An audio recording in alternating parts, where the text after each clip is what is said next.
కార్తీక పురాణం 20వ అధ్యాయం. పురంజయుడు దురాచారుడొకట. జనక మహారాజు చాతుర్మాస్య వ్రత ప్రభావం విన్న పిమ్మట వశిష్ఠునితో, గురువర్య, కార్తీక మాస మహాత్మ్యమును ఇంకనూ వినవలెనని కోరిక కలుగుచున్నది.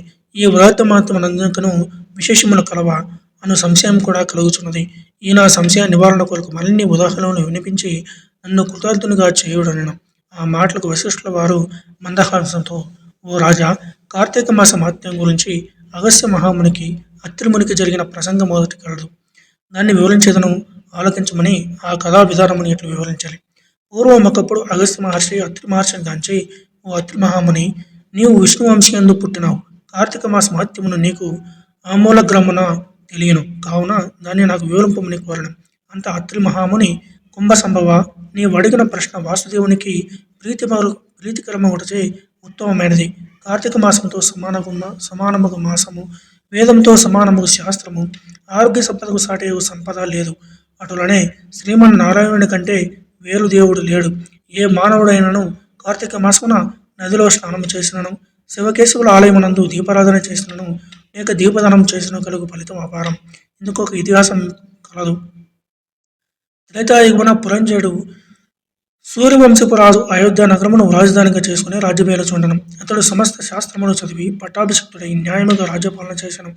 ప్రజలకెట్టి ఆపదలు రాకుండా పాలించుచుండెను.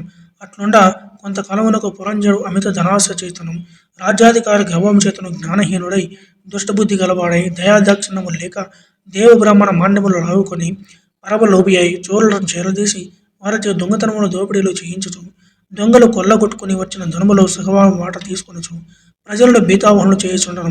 ఇట్లా కొంతకాలం జరగగా అతని దౌష్ట్యములు నలుదిక్కులా వ్యాపించను. ఈ వార్త కాంబోజ, కొంకణ, కళింగాది రాజుల చెవులబడినది.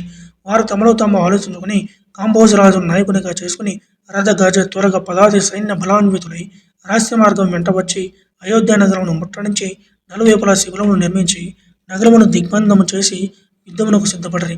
అయోధ్య నగరమును ముట్టడించిన సంగతిని చారుల వలన తెలుసుకున్న పురంజయుడు తాను కూడా సర్వసన్నద్ధుడై ఉండెను. ఆయనను ఎదుటి పక్షం వారాధిక బలాన్వితులుగా బలహీనుడు విచారించి ఏమాత్రం భీతి చెందక శాస్త్ర సమన్వితమైన రథమికి సైన్యాధిపతులను పురుగొల్పి చతురంగ బల సమేతమైన సైన్యముతో యుద్ధ సన్నద్ధుడై వారిని ఎదుర్కొని బేరి పోగించి సింహనాదం గావించుచు మేఘములు గర్జించున్నట్లు హుంకరించి శత్రు సైన్యములపై పడెను. ఇట్లు స్కాంద పురాణాంతర్గత విశిష్ట ప్రోక్త కార్తీక మహాత్మ్య మందలి 20వ అధ్యాయము 20వ అధ్యాయం పారాయణం సమాప్తం.